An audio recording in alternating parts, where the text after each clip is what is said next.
Сәлем қыздар, бүгін біз сіздермен осындай шальді тоқып үйренетін боламыз. Тоқылу жолы өте оңай әрі қарапайым. Менімен бірге болыңыздар және каналға жазылуды ұмытпаңыздар. Қыздар, менде міне осындай сері жіп, жіңішке. Мен бұны баяғыда сатып алғанмын. Сол себепті қалыңдығы қай фирманың екенін білмеймін. Жалпы өздеріңіздің қалауыңызша жіпті алып қолдана берсеңіздер болады.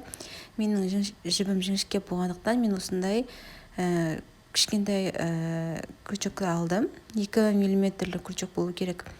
Және де мысал ретінде міне қалың жіптен тоқып көрсетіп, сіздерге түсінікті болсын деп міне осындай мысал ретінде тоқып қойдым. Енді қыздар, қараңыздар, менің өзіме жалпы түсінікті болсын деп кез келген нәрсені бастаған кезде схема сызам. Әркім өзінің жаңағы түсінгені бойынша жазып қойсаңыздар болады. Менде міне бірінші жол, екінші жол, үшінші жол деп осылай өзіме түсінікті ретінде схеманы жаздым. Сіздер де қазір менің түсіндіргенім бойынша өздеріңіз осылай жазып алып отырсаңыздар, өздеріңізге ыңғайлы болады. Ең алдымен біздер қыздар осылай кішкентай қылып сақина жасаймыз. Не қараңыздар. Мен қазір 15 сақина тоқитын боламын. 1, 2, 3, 4, 5, 6, 7, 8, 9, 10, 11, 12, 13, 14 және де 15-шісі. Және де соңғы сақинамен арасын қосамыз осындай қылып. Енді қараңыздар. Енді жоғары қарай біз 3 сақина тоқимыз. 1, 2, 3. Және де біз столбик накидым тоқимыз. Бізде жаңағы 3 сақина бір баған болып есептеледі. Тағы плюс 19 баған тоқимыз. Яғни столбик накидым тоқимыз. Сонда бізде барлығы 20 баған болады. Үшіншісі, төртіншісі, бесіншісі. Тағы осылай қыздар 20-сын тоқисыздар.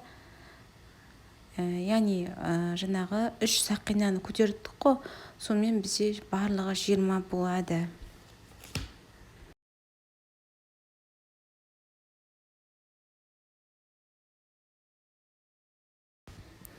Қыздар, міне уже мен 20-сын тоқып бітірдім.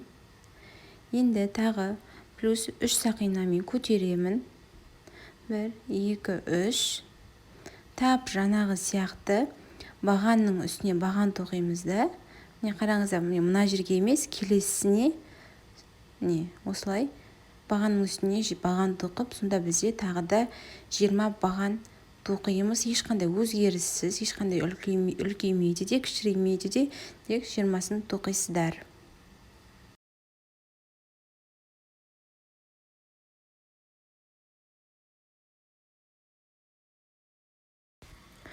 Қыздар, міне мен 20-сын тоқыдым. Енді қараңыздар, шетіндегі 3 сақинаның үстіне де қараңыздар. Осылай тоқисыздар. Барлығын санап отырыңыздар. Точно 20 болуы қажет.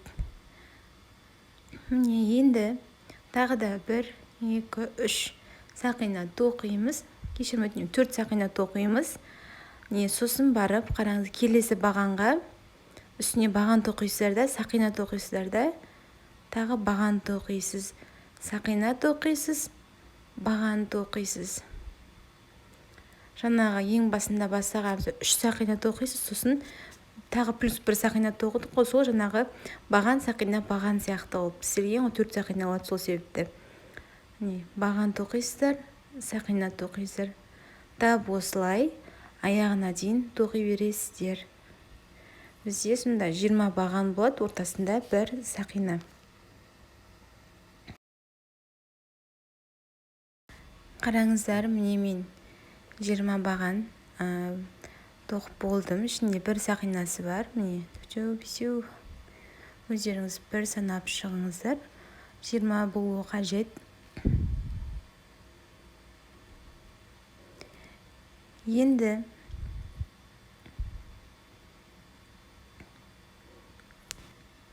қараңыз, мен мына жерде тоқып болдым.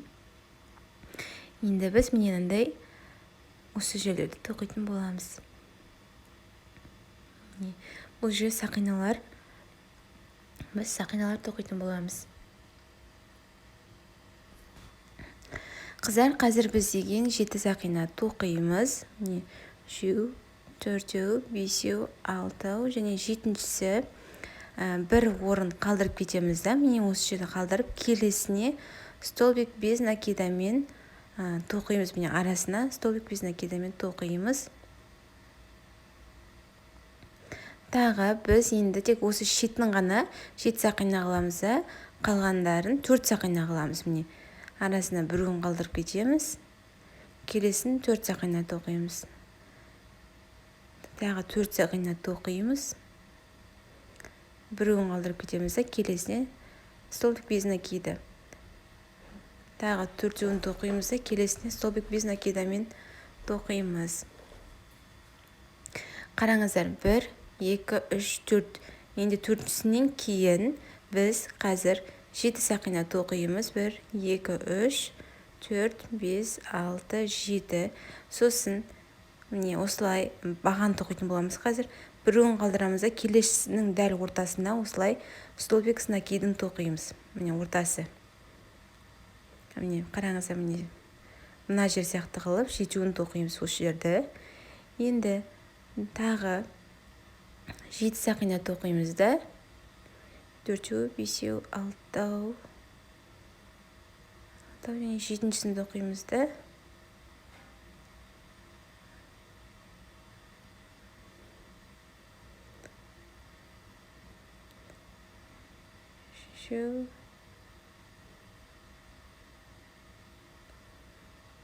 Келесі бір орын қалдырамыз, келесіне столбик без накидамен тоқитын боламыз. 1, 2, 3, 4 орын тоқимыз. Арасына бір орын қалдырып кетеміз.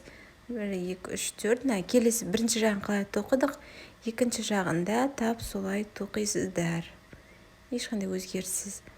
Міне енді қазір біз мына шетін 5 сақина тоқимыз. 5 сақина тоқимыз да. Бұл жерде столбик с накидамен бітіретін боламыз.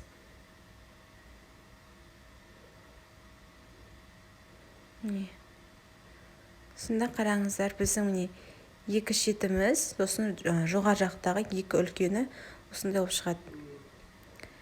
Үлкейген жері бұл біздің шалымыздан. Қараңыз, міне мына жер, мына екі осы жерде, осындай жерлер ғой, бізде үлкейіп жатыр, көрдіңіздер ме?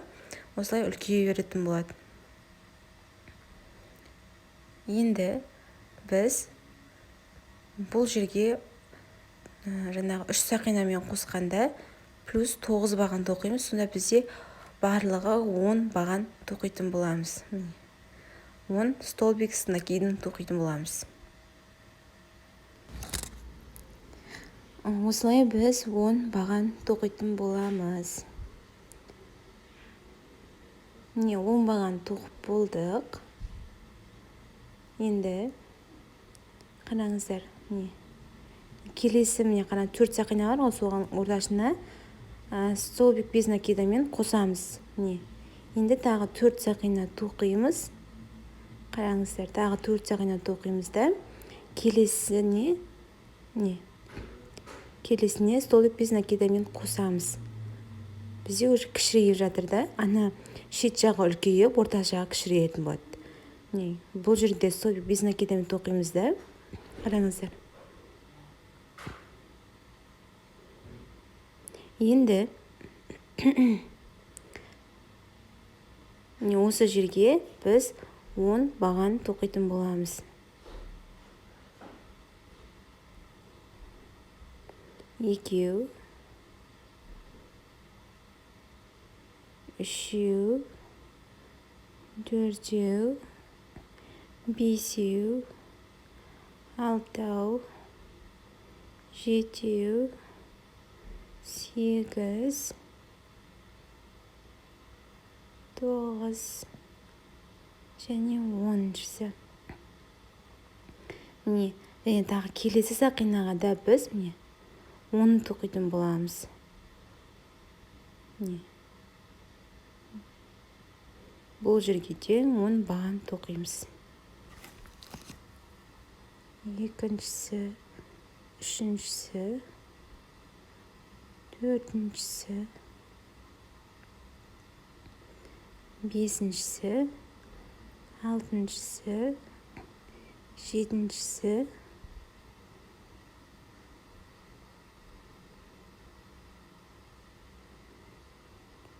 сегіз, тоғыз және 10. Келесіне біз бізде сонда асты сияқты 20 сақина шығады, үсті жағында қараңыздар. Міне, бұл жерде 20. Осылай жалғаса береді. Бізде тек қана жаңағы тоқымамыз 3-4 жаңағы этаптан тұрады. Өте оңай, жалпы түсініп алсаңыздар. Міне, столик без накидамен қостым және 4 сақина тоқимын да, келесі жағында столик без накида бірінші жағы қалай тоқылды, екінші жағында тап солай тоқисыздар. Міне, енді қараңыздар, 9-ын тоқыдым, мен 9 баған, енді 3-ші сақинаға біз осылай ішіне кіргізіп тұрып 10-шісін тоқитын боламыз. Дағы 3 сақина тоқимыз. Әр 10 бағанның үстіне баған тоқимыз. Міне,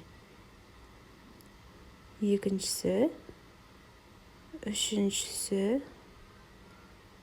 төртіншісі, бесіншісі. Тап осылай 10-ын тоқисыздар.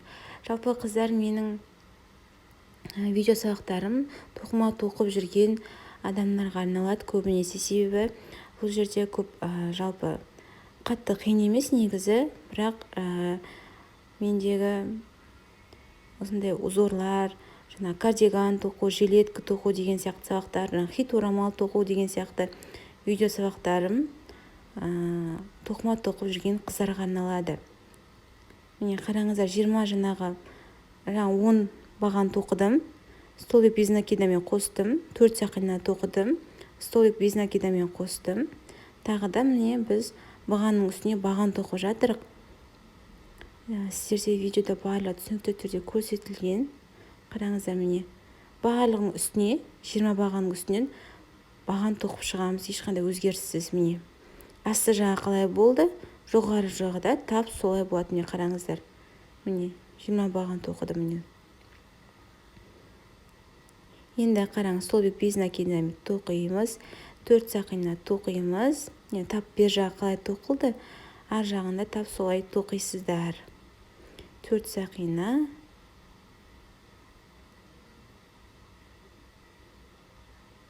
енді 10 баған бар ғой, мына жақтағы, соның үстіне тағы 10 баған тоқисыздар. Міне мен уже тоқып болдым, қыздар. Енді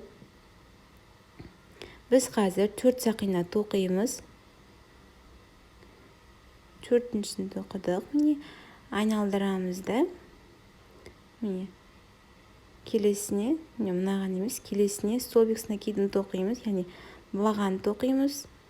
1 сақина тоқимыз, баған тоқимыз. Тап солай 10 тоқитын боламыз. Баған, сақина, баған, сақина алып. Бізде 10 шығады сонда.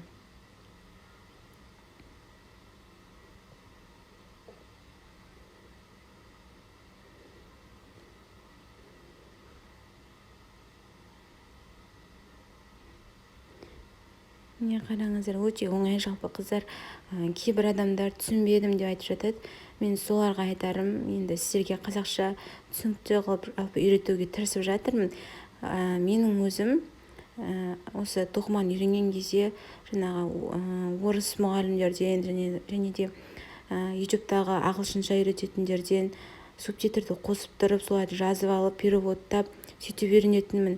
Ал сіздерге міне қазақша түрде түсінікті қылып түсіндіріп жатырмын. Енді ол жерде өз түсінбесеңіз, енді барлығы өзіңізге байланысты деп ойлаймын ар жағы.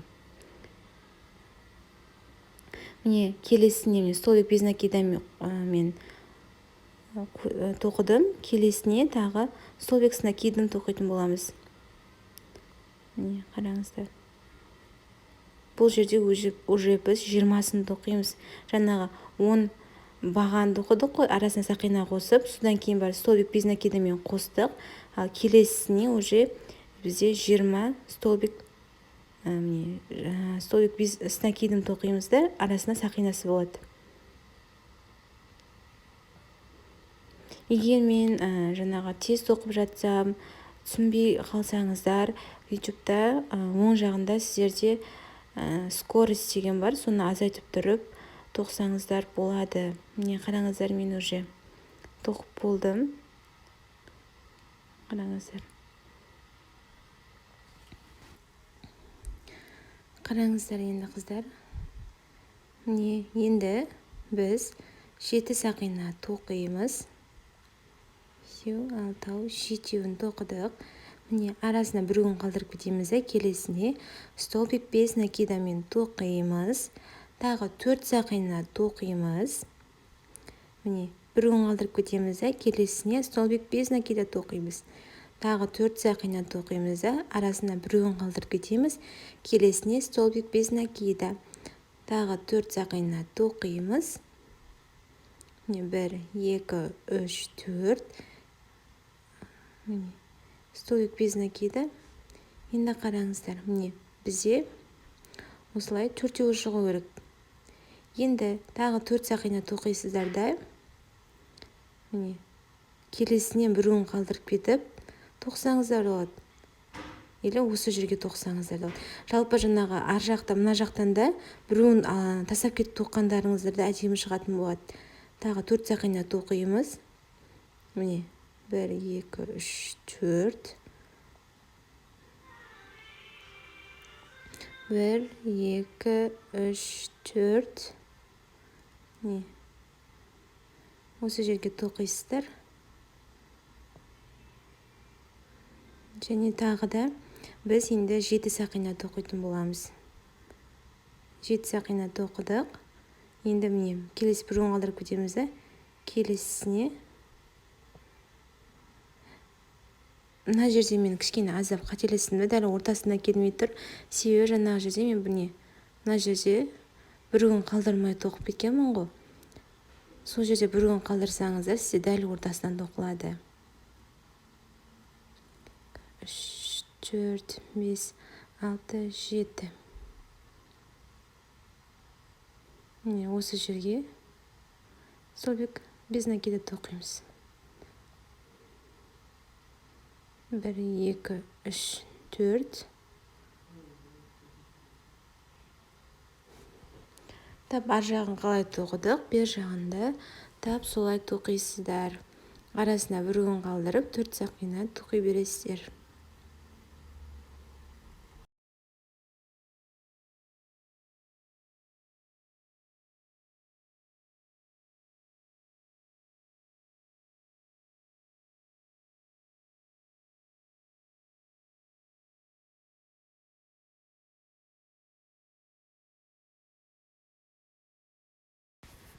Қыздар, міне осы жерге келгенде осы жерден емес, келесінен алсаңыздар дәл болып шығады. Негізі бар ғой. Мен осы жерде аздап қателесіп кеткен екенмін, бірақ именно осы жерде жаңа ортасы бар ғой. Бер жақтағы 20 столбик пен 10 столбиктің арасына бер жақтан да бір столбик қалдырып кетіңіз, ар жақтан да бір столбик қалдырып кетіңіз. Сонда барлығы топ-точно болады. Және жаңа осылай тоқығанда ол қате емес. Бірақ солай тоқсаңыздар өте әдемі болып шығады. Менде видеода бұл жер көрсетілмеген, бірақ мен қалған жерлерін тоқыған кезде тап солай тоқыдым. Міне қараңыздар, енді тап жаңағы алдыңғы қалай тоқыдық, тап солай тоқи береміз. Міне бұл жерде біз қазір 9 столбик с накидын тоқимыз. 3 сақинамен барлығы 10 баған болып шығады бізде.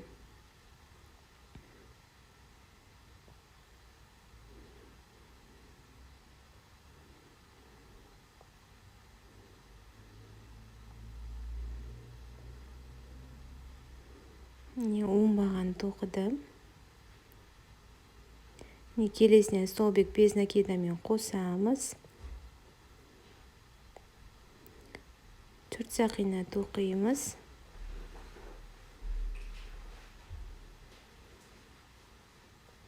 Міне тап осыларды, енді ортасы бар, соған бізде үлкейіп жатыр да шәліміз. Міне орталарында міне бізге жаңағы 10 сақина тоқитын боламыз. Міне қараңыздар қыздар, тап жаңағында міне именно ортасына келген кезде мен 10 сақина тоқыдым. Міне мына жерде міне қараңыздар, осылай 3-2-1 деп орта жақ азаятын болады. Міне тап осылай тоқи бересіздер. Өзі қараңыздар, 4 этаптан тұрады бізде деген жаңағы 20 баған, 20 баған үстіне 20 баған тоқимыз. Сосын 20 баған үстіне арасына сақина тоқып, тағы 20 баған тоқимыз. Сосын 4 сақина деп жаңағы 4 этаптан тұрады, тек қана тоқымамыз. Қыздар, міне менде орамал осындай болып шықты.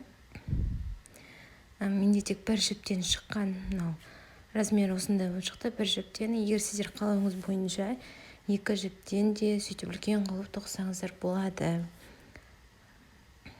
Міне енді мен бір сақина жоғары жағын енді бітіп жатқан жерін сіздерге көрсетіп жатқаным.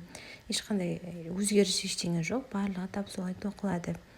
Жалпы қыздар, менің каналымда кардиган тоқудың, жилетка тоқудың әдістері бар, және жаңадан узор тоқудың түрлері деп жаңа видеолар салдым. Соларға лайк басып, комментария жазып, мені қолдап кетулеріңізді сұраймын. Сіздерге менің видеом ұнады деген ойдамын. Каналға жазылып, лайк басып, комментария жазып ұмытпаңыздар.